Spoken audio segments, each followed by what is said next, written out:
Anyone, my convert story, it's been such a long time. Well, inshallah, this could be the last one. I'll cook up a nice one. In the future, you can just tell. I'm about 38 years old. I was born in a Hindu Brahmin family, born in England, raised up between England and India. I embraced Islam about 23 years ago. I was 15 at the time. 15, 16. My uncle had died in very tragic circumstances around about the age of 15. And in the Hindu tradition, the eldest son has to perform the final funeral rites.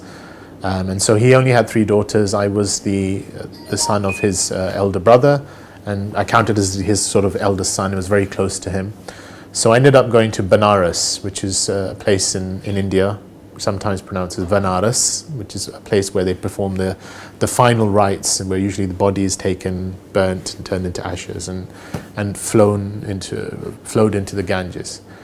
So I went there, and I had to do a series of rites for my uncle. And at the final point, I even saw the ashes of his body, and I saw this along the ghat, along the area where a lot of bodies are being burnt regularly, and they're turned into ashes and they literally flowed into the water. It kind of struck me that life is, at least the way we think of it, is very impermanent.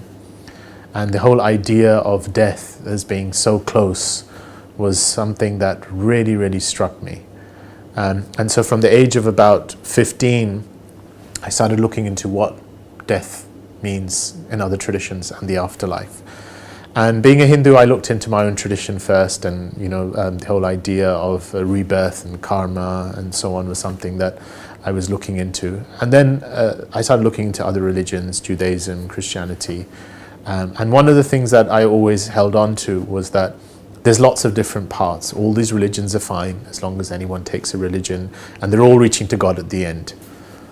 Until I came across Islam, and Islam was probably the last possible religion I would have been looking at, partly because in those days, now it's probably 10 times worse, but in those days they had a bit of bad publicity, and I remember reading a couple of Reader's Digest articles, which was the book that often used to have a few things about real life events, and they'd have these real life stories, and they'd often have a bad story of somebody being forced to wear the hijab, or anyway, cut a long story short. When I started looking at Islam, what struck me was it didn't appear what it should have appeared to be. So it wasn't, an Arabian religion 14 centuries ago, one of many other religions. So there's Hinduism, that wonderful combination of different faiths, and from the Indian subcontinent, different ways of thinking, because the term Hindu itself is kind of a catch term for lots of different ways of looking at things within the Indian subcontinent. And then you had Judaism, which is kind of the people of Judea, the people of Israel, the tribe, and so on. And Christianity generally centering on the person of Christ and what happened, and the idea of his redemptive sacrifice. But Islam was kind of giving a more broader message. For starters, the Prophet Muhammad, who's, at least to my mind, seemed the founder of Islam, is not mentioned in the Quran apart from 3 times. And the Quran's got a whole chapter on Mary. Well, she's not Arab, technically, in my mind. And then there's Abraham popping up, and Noah popping up, and Jesus popping up. And what's that got to do with, Arabia at that time? And then a different narrative started emerging. So the first narrative I had was there's lots of different paths, everyone's going to God. And then a different narrative emerged, which is God is one, and the essence of his path of submitting to that oneness is one. And he has been sending different messengers to each and every nation from the beginning of time until now. And that was, Adam was the first. And that religion, for all intents and purposes, in Arabic could be called Islam, or that way could be called Islam, but that is the one path, that is the path of God. And it's broad enough to accommodate these various things. And when I struck that, it was kind of, whoa. Now this is a challenge, Because I could sit back in my comfort zone and say, there's lots of different ways and we're all one big happy family and all you need is love, and all of that stuff. And, Bob Marley's one love, one life, and all that stuff. But then I've got this message saying, this is it. This is the truth. And this is just the final embodiment. But that truth has been coming from the beginning of time, and it will keep coming because that truth is the message of the cosmos. That truth is the message that's being shown to you over and over and again. And so then it was a bit of a thing. That doesn't fit the Islam that I'm reading in Reader's Digest, or today they could just say the Islam that you see on television, or the Islam that is constantly being bombarded. It's a deeper Islam. It's the Islam of the soul. It's the Islam that at some point it's like, I think I know this. And so that process, initially it was a kind of a, how do I debate with this? And I had a couple of friends at school who started to get more into their practice of Islam. And so I used to often debate with them women's rights and, violence in Islam and all my little things. And I was quite good with words, so I found that I would win the arguments, but when I left them and I went home, I would lose the debate.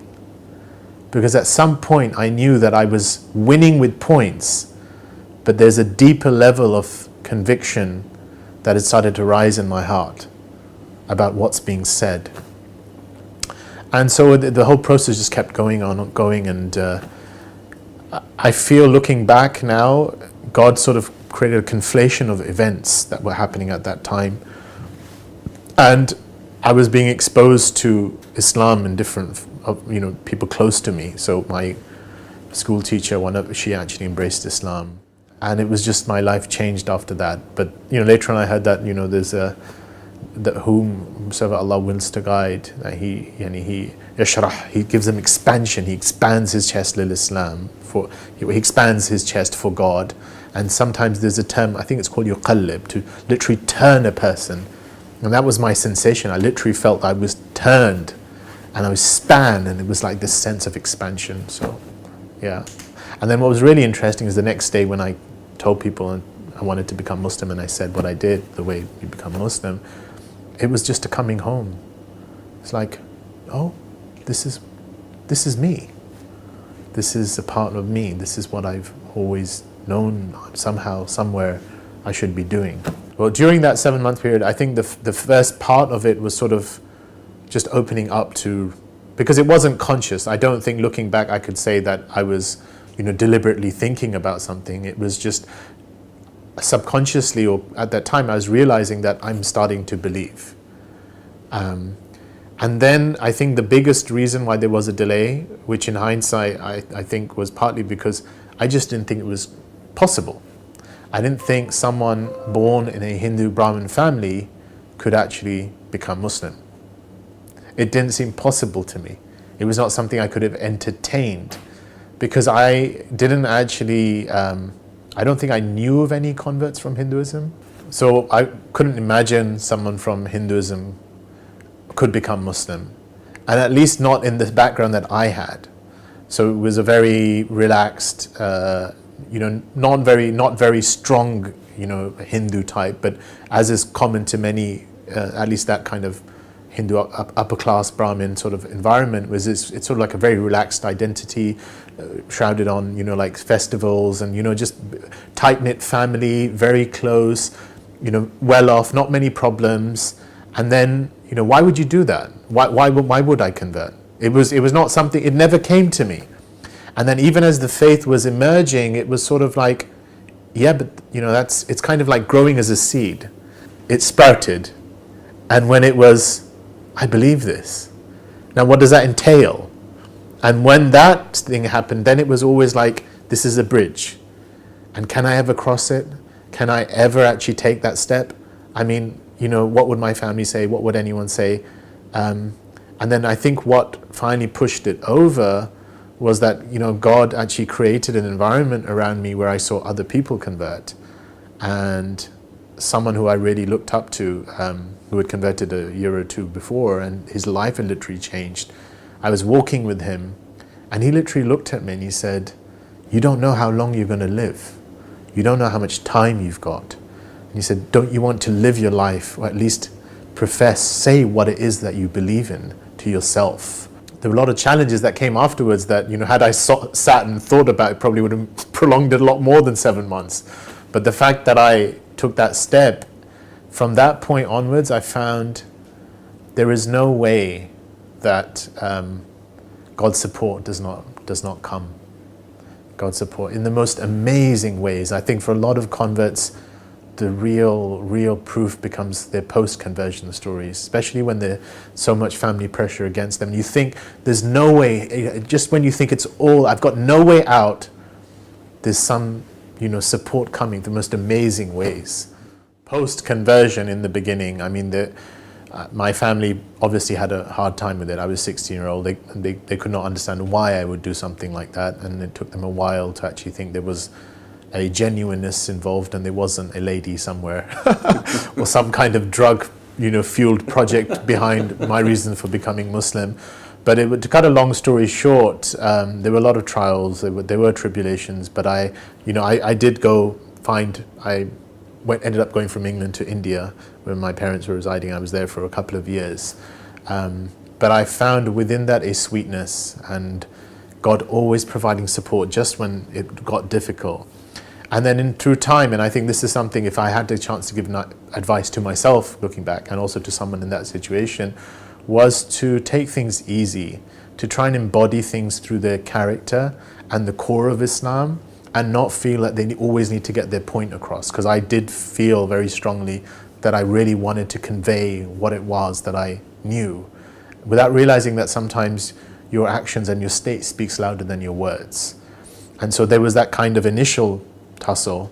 But I think as my family got to know me better, and my immediate family, and time itself has a healing, is that now, I mean, it's my immediate family really, there's a real closeness. When I go there, when I visit my parents, it's like, everything is a norm. It's a norm for me to pray there. It's my identities. My mother, refers to me sometimes by a Muslim name. I go on Friday prayers, and but there is an element of respect, and my dad is always really keen on, Islamic speakers, and so there is an element of that, and I think a lot of that is kind of just through trying to just also a reassurance of just a very human level. You are their son.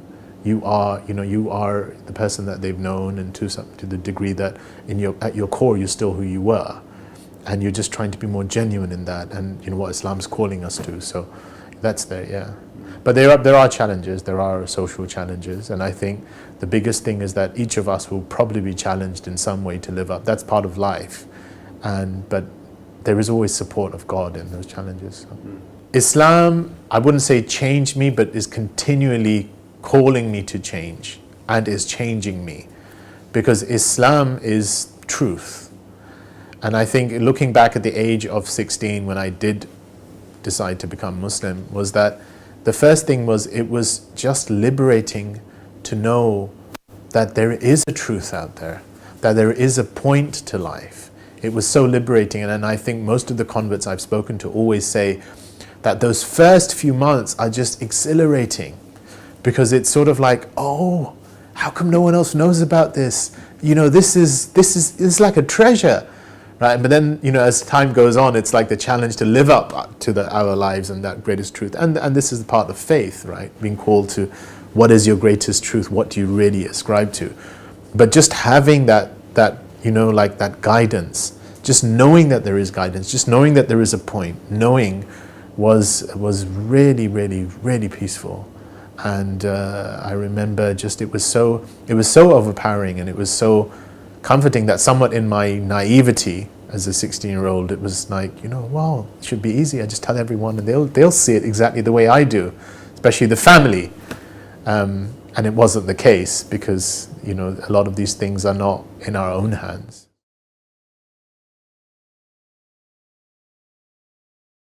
I asked you to ask yourself, what's the deepest form of acceptance? The deepest form of acceptance is the acceptance of the truth you know from your core. And that's what embracing Islam is. It's about being true to the core of what's asking for us to be accepted.